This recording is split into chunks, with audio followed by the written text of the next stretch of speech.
This is TWiT. Should we talk about Four Roses? I think we should. Brown liquor time. We should. Yeah. So I was shocked because I always think of Four Roses as the thing behind the bar that they just have there for the rummies.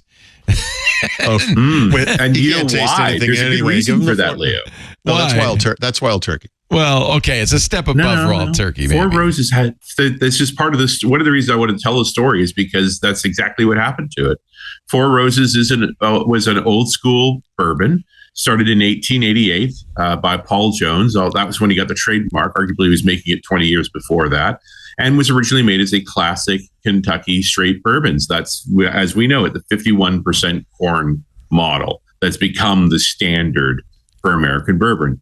And so they made it through the early 1900s and shut down through Prohibition, came back up and running again. But the big change happened in 1943 during World War II.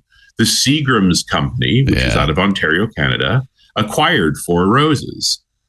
Now, Seagram's was well known for making Canadian blended whiskeys.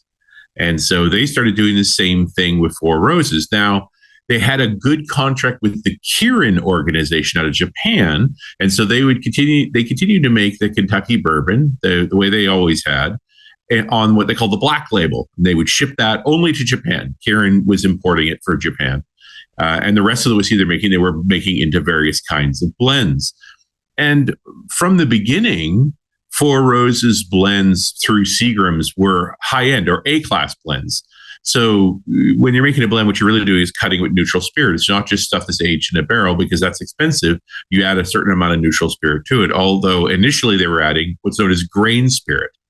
And grain spirit is you're still using grain, but you're distilling it up high, 80+%.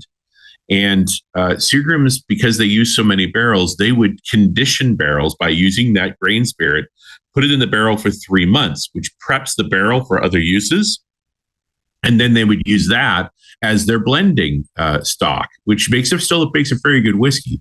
But as you get into the darker times of whiskey in the early 70s, early 80s, when whiskey was falling out of favor and they kept trying to cut the price, this is where Four Roses got that bad reputation.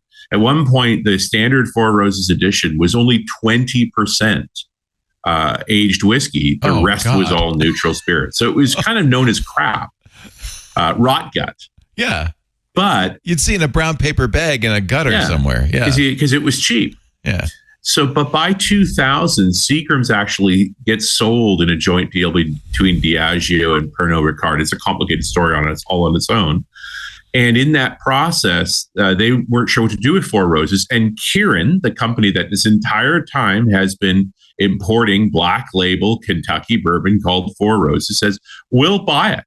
So to this day, it's owned by them. They take it over lock, stock, and barrel. And the first thing they did was get rid of the blends because they didn't have the blending stock coming from Ontario and all those other places. They just wanted to make the normal stuff. And so within a couple of years, they reintroduced it in the U.S. as straight bourbon again. And their initial product was a yellow label, combined barreling, very normal. But later on, go on to make the small batch and the single barrel. The single barrel one in 2019 won gold in the World Whiskey Award. So it's a top tier whiskey today. Their particular approach is they have a couple of different mash bills. One's called Mash Bill B, which is 60% corn, 35% rye, 5% barley. And Mash Bill E, which is 75% corn, 20% rye, 5% barley. They also use a bunch of different yeast strains, 5 of them, so that they have essentially 10 different recipes for how they make whiskey. And in fact, recently they were talking about putting out an edition, a special bottling where you could try all 10.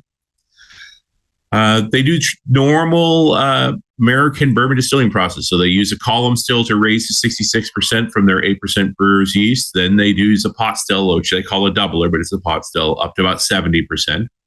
Oddly, they then take all of the distillate, put it into tanker trucks, and ship it to warehouse facilities in Crocs Creek in Kentucky, which is a different area, because they have a very specific design of rack house. They use a single-story rack house, storing their barrels in wooden racks horizontally, very traditional. But it's because the temperature problems in Kentucky are substantial. So by keeping their rack houses low, they don't have as much heat variation top to bottom. Of course, they cut with water before they go into the barrel. So typically their distillate is in the 70% range. They cut it to 60 before they barrel it, so they don't pull those harsh flavors out. And they do at least 5 years of aging. They're normally chill filtered.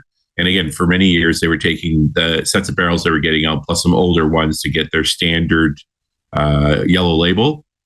But these days now, they routinely make an edition that I quite like and I think is worth the price, which is their single barrel.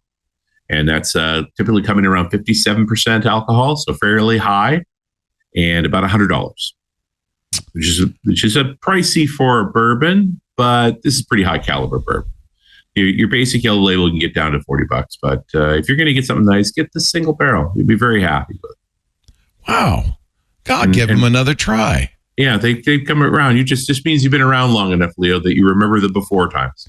Yeah, and in a way, I'm surprised they kept with the brand, but I guess, but you remember Kirin had been selling this stuff as proper bourbon the entire time in Japan. Wow. In fact, it was kind of legend for us cultists who were into bourbon, trying to get your hands on the black label, the export, because it's like, listen, there is good Four Roses. You just have to be in Japan to get it. And once in a while, you could get one back. Because they were all made in Kentucky, like bluefin but then they were shipped to Japan. Right. It all gets shipped to Japan. All the good stuff gets shipped to Japan. So this is one of them. And I hadn't talked about a straight up bourbon in weeks. The last time I talked about bourbon was Elijah Craig. And I've toured this distillery. I knew this was fun to go back over again and pull all the details together. Because it is a redeemed brand. Every week. What do they drink in Romania? Well, we're in the eastern part of Romania, close to the Moldovan border. This is a great wine country. We're on the eastern slope of the Carpathians, so nice. Not semi-arable desert. The wine. I had a beautiful Cab Sav for dinner tonight. Nice. But this is Divin country, my friends. They use the cognac process for making brandy here, and it is outstanding. And you never see it in the West. It all goes to Russia. Oh, you talked about this last time you were out there. Yeah. Well, and this is why I don't have my suitcases. I packed a big bag. I intend to bring a half a dozen bottles back with me because it's hard to get this stuff. When I get to Warsaw, there's a couple of specialty shops in Warsaw where I can get some, but we're in the motherland now. I can get the real good stuff. So how cool. I'm not going to go to Moldova to get it because there's kind of a war. Yeah. But here in Eastern Romania, we'll be all right. Every time you recommend a whiskey or a bourbon, I go to that company's website, and almost every time they have a really good section on like cocktails. Their kind of takes on cocktails. This one's particularly good. I forwarded it to my wife. I don't always forward these pages to her, but if you care about cocktails, this is a good one. The one from Four Roses, and like their bourbon forward cocktail like Paper Plane, which I only discovered last year, and then they have several takes on like the Manhattan and the Old Fashioned. It's good. This is including one, by the way, called the MMC Old Fashioned that uses Mole bitters from Mexico. Well, the Bittermans might not be from Mexico, but the name is very Mexican for sure, and it's very interesting. I'm like I'm gonna try that. Interesting. You are, Richard, I did not know this, but you are in the country that has the fifth fastest internet on the planet. And not in this hotel. It is the number one state in the EU when it comes to internet speed. Yeah. Wow. Somebody in our Discord sent me an article from last September in Euroreporter how Romania built its blazingly fast internet. It helped not having anyone using it. No, that's the other thing. Romania is also the study in depopulation, right? When the wall fell, a quarter of their population left. They've never really recovered from it. But the people who stayed had 88% coverage rate. Yeah. They have a very high. They have more internet penetration than France, Belgium, Finland, and Austria. And they're big tech centers, and we're not in one right now. But I've spent some time in Timișoara and in Cluj, Like, they're serious tech centers. Those are very bright people, build cool stuff.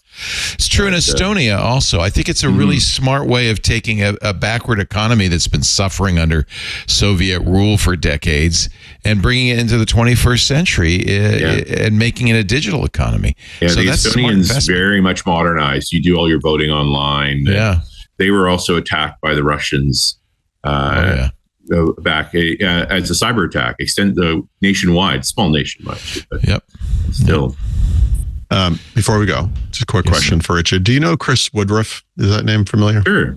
Yeah. Yeah. Okay. So, Microsoft ecosystem developer, guy on the outside, right? So he's on Mastodon. I see his stuff all the time, and he always posts about developer topics. So he had a post that just said it was a missing div. Mm-hmm. So I wrote it back and I said, that would make a really good epitaph for your tombstone. So he sent me a picture of what that might look like. So it just says Chris Woodworth, whatever years. It was a missing div. Which is like, I guess, an HTML term. It's an HTML joke as opposed to a IT or a XAML joke, maybe. Or, it's always DNS. That's the truth. Yeah.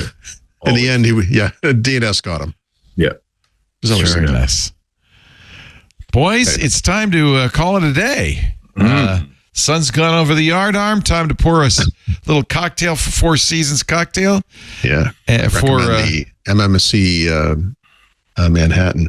Old fashioned. Nice. I'm going to slip upstairs to the rooftop bar because I think I can get into the last call and get myself a brandy. Go on up there, get a Four Roses for yourself. Richard Campbell is at Run As Radio. That's where his shows Run As Radio and .NET Rocks live. And he is always a welcome presence on TWiT. Thank you for being here, Richard.